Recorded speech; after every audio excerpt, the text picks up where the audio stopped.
eventually over time it'll get waterlogged and lodge itself into the mud. It'll begin to grow and sprout and create a mangrove right there in the middle of the water, and then that's how all this kind of builds and hatches. All these islands that you can see here, and you can see those seeds hanging off the end there if you look closely. And all these little islands that you see on the right here started from one of those tiny little seeds, and then these are just mangroves that are wildly out of control that won't be tamed. Once they reach to 12 feet in height, you can't touch them anymore. So, like I said, this is an example of what happens when they aren't manicured and maintained. But these aren't islands that you're going to want to hike on or take a beach day on, as you can see. In fact, many of them you wouldn't even be able to walk on. So most of them, if they're made entirely of mangrove, they're what we call a spoil island, and they won't have a solid ground. So it's just going to be roots and then water underneath. And that's what these are. If you can look as far deep in as you can see, there's really no ground there. Some of our islands here do have a solid ground, and that's how you can tell that they're man-made and not formed from a propagule, a seed from a mangrove. And that comes from dredging of this canal that we're in. So in order for boats like ours to traverse the canal here, these canals had to be dredged out deep enough to where they can handle boats like ours.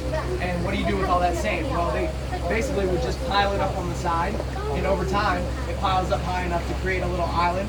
And then over more time, vegetation and things will start to grow, and you'll never know that there was sand there in the first place. But that's how you can tell the difference between if an island is man-made versus if it's just a mangrove. If there's that solid ground, you know it was man-made, dredged from the canal.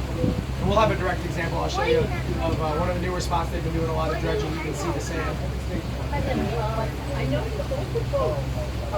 Yes. Is that a requirement? No, that's just to protect them from the salt water. Because if you leave them in the water over time, yeah, that's where we should have done the water. Not all the boats are up, but most of them are, yeah.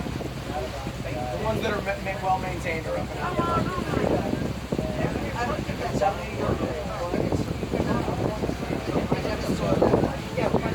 Yeah. The more personal boat, like the smaller. Yeah, the smaller, more personal boats.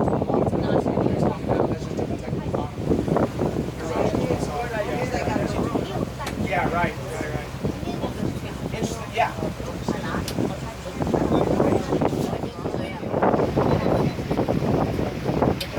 It's just a whole mangrove tree. It's just a line up with it, what it said. It's a wall. It is a state law. You can't cut them down. Cut them. You want to cut them on the typically those are around. 要准备我做别墅的。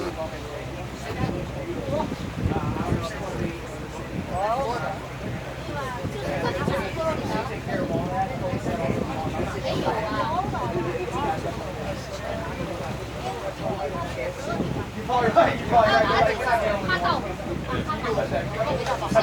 Good point.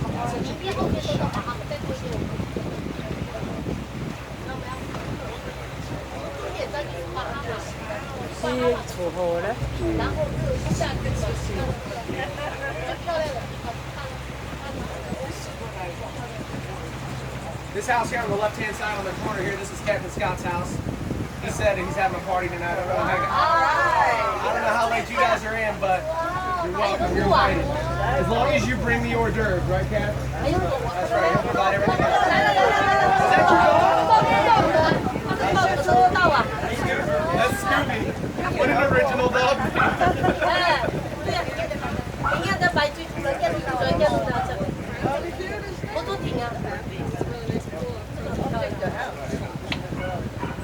See, like here's a boat that's not raced. So it's not like required. Your boat's gonna last that long there if you keep it up. That's right. You'll notice that all of these lots have seawall along the side of the land here. And as I was talking about earlier with the coquina rock, it's vital to have something in place to protect the land, whether it's the rock, the seawall, or the mangrove. The mangrove can even protect as well, but you got to have something there because when the storms hit, again, it'll have a direct effect on your land and can end up ruining your entire lot. I'll show you a couple of examples as we move forward of lots that have been destroyed by storms because they didn't have a good solid seawall. Now, while it is necessary, it's also it's not cheap. It's very expensive. It's about $1,000 per foot for a seawall, depending on the type of material that you choose to use.